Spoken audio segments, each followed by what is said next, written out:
Hello friends, NK Prajapati classes में आपका स्वागत है। टॉपिक पढ़ेंगे अफवाह तंत्र, झीलें, नदियाँ और बांधों के बारे में। ये महत्वपूर्ण टॉपिक है क्योंकि यहाँ से प्रश्न आता रहता है। तो सबसे पहले अगर बात करें जलग्रहण क्षेत्र की बात करें, किसी नदी द्वारा विशिष्ट क्षेत्र से जल बहाकर लाना या जल की प्राप्ति करना जलग्रहण क्षेत्र कहलाता है। राजस्थान में जलग्रहण की दृष्टि से नदियों के सही क्रम की बात करें तो बनास नदी, जिसका प्रतिशत 27.48%, पूर्णतः राजस्थान में बहने वाली जो सबसे लंबी नदी वो कौन सी नदी? बनास नदी, जो कि इसकी लंबाई 480 किलोमीटर। दूसरी जो नदी है लूणी नदी, जो कि 20.21% है।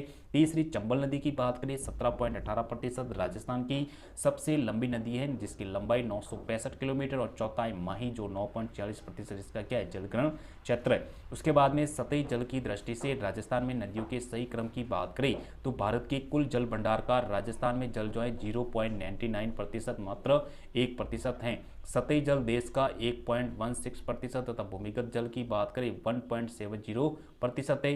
राजस्थान में भूमिगत जल अधिक होने के कारण ही यहाँ सर्वाधिक सिंचाई जो कुओं और नलकूपों के द्वारा की जाती है। चंबल नदी की बात करें तो राजस्थान की सबसे लंबी बारहमासी नदी कौन सी है? प्रश्न आता है कि राजस्थान की सबसे लंबी बारहमासी नदी कौन सी है? तो चंबल नदी राजस्थान का सबसे बड़ा नदी तंत्र माना गया है। दूसरा है बनास नदी, तीसरी माही, चौथी लूणी और पांचवी है साबरमती। उसके बाद में जल की उपयोगिता की बात करें तो जल की उपयोगिता की बात करें आगे तो जल की उपयोगिता में सबसे पहले अगर बात करें तो नदियों के जल का सर्वाधिक उपयोग की बात करें, नदियों के जल का सर्वाधिक उपयोग जो है पेयजल में, सिंचाई में, जल विद्युत उत्पादन, मत्स्य पालन, जैव विविधता संरक्षण आदि में किया जाता है। जल की इन्हीं उपयोगिता के आधार पर राजस्थान की नदियों के सही क्रम की बात करें तो सबसे पहले चंबल नदी, दूसरा बनास, तीसरी माही, चौथी साबरमती और पांचवी है लूणी नदी।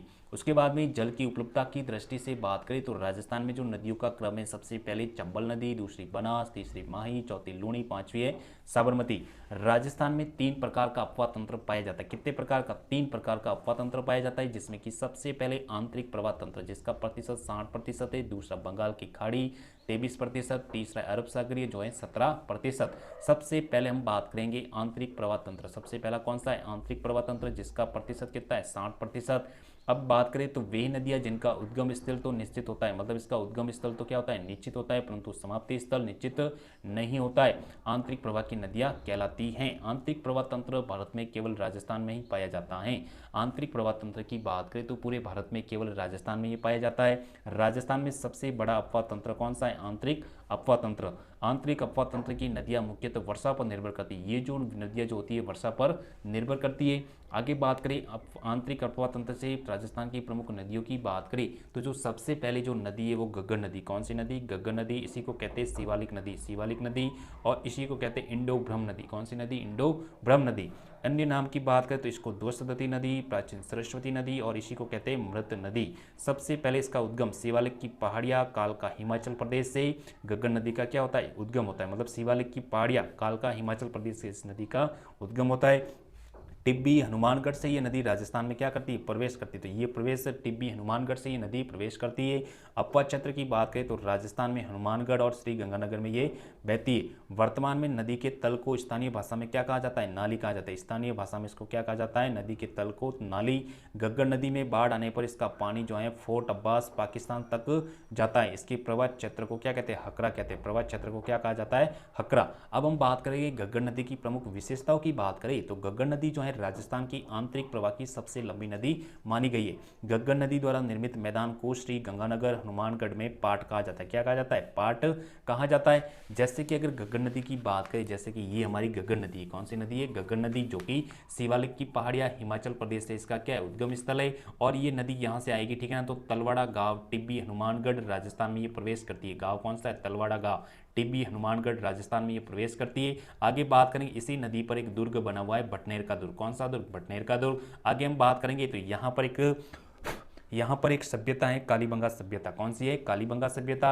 आगे बात करेंगे कालीबंगा सभ्यता की बात करें तो जूते हुए खेतों के प्रमाण भी हमें कहाँ से मिले? कालीबंगा सभ्यता से। आगे बात करेंगे तो यहाँ पर एक स्थल है पीलीबंगा। कौन सी बंगा? पीलीबंगा।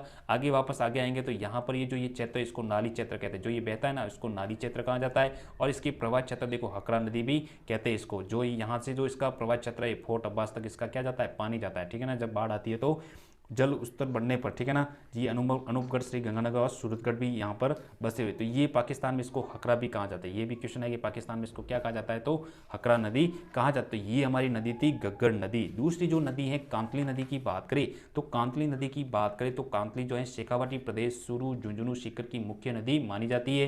पूर्णतः राजस्थान में बहने वाली आंतरिक प्रवाह की सबसे लंबी नदी 100 किलोमीटर इसकी क्या लंबाई है। खंडेला की पहाड़ियां शिखर से कांतली नदी का क्या होता है, उद्गम होता है। शिखर झुंझुनू में बहती हुई सुरू जिले में क्या करती है, प्रवेश कर जाती है। रेतीली भूमि में ये विलुप्त हो जाती है। और नीमका थाना शिखर में कांतली नदी के किनारे एक सभ्यता, गणेश्वर सभ्यता की खोज की गई। उसके बाद में तीसरी जो नदी है काकने नदी, जिसको मशोरदी नदी या काकनी नदी भी कहा जाता है। और ये जो नदी है वो कोटड़ा की पहाड़ी जैसलमेर से काकने नदी का क्या होता है, उद्गम होता है। काकने जो नदी है राजस्थान की आंतरिक प्रवाह की सबसे छोटी नदी है। काकने नदी जो है जैसलमेर में मीठे पानी की बुझ झील का क्या करती है, निर्माण करती है। मीठे पानी की जो झील है बुझ झील का क्या करती है, निर्माण करती है। आगे साबी नदी की बात करें, सेवर की पहाड़ियाँ जयपुर से साबी नदी का क्या होता है, उद्गम होता है। अपर क्षेत्र की बात करें तो जयपुर और अलवर है। साबी नदी जो है अलवर जिले की मुख्य नदी मानी गई है। अलवर जिले की मुख्य नदी कौन सी है, साबी नदी। जयपुर की सेवर पहाड़ियों से निकलकर अलवर के बहरोल, मुंडावर एवं तिजारा से बहती हुई हरियाणा में ये नदी कहाँ करती है, विलुप्त हो, प्रवेश कर विलुप्त हो जाती है। साबी नदी के किनारे प्राचीन सभ्यता जो है जोधपुरा, जयपुर हमें यहाँ से प्राप्त हुई है। उसके बाद में रूपारेल नदी की बात करें, जिसको रूपनारायण नदी, वराह नदी और लसावरी नदी भी कहा जाता है। उदयनाथ की पहाड़ियाँ, थानागाजी, अलवर से रूपारेल नदी का क्या होता है, उद्गम होता है। अपवा क्षेत्र जो है अलवर से भरतपुर तक है।